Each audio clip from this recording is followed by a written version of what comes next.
jour de doute, je vois les lettres que tu m'envoies à la mélancolie du passé de mon âme tourmentée.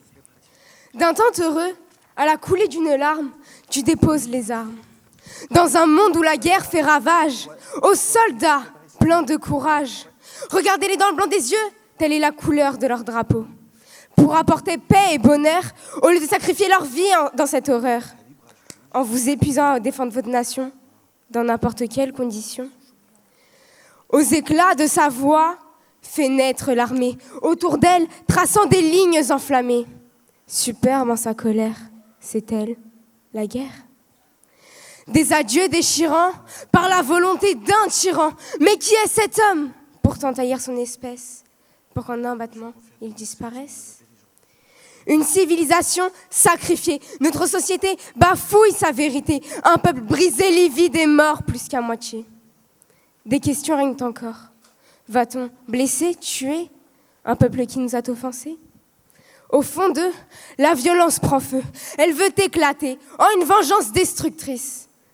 Pardonneront-ils toutes nos erreurs, même celles qui blessent des cœurs?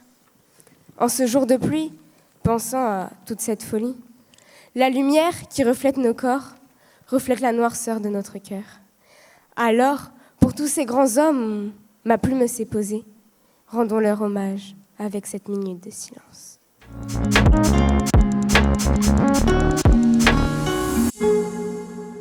Stressée, soulagée un petit peu.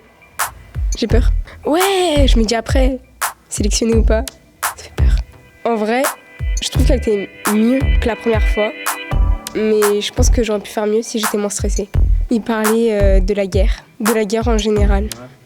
Alors je remercie beaucoup mes professeurs, notamment Madame Gavinier, notre prof de français, qui nous a énormément aidés, qui nous a poussés à bout. Et Stéphane aussi qui nous a énormément encouragés et nous a forcés à aller au bout de nos projets. Puis à la base, quand ils m'ont sélectionnée, je voulais pas faire. Et ils m'ont poussé au bout du bout et maintenant je suis la seule sélectionnée de mon collège.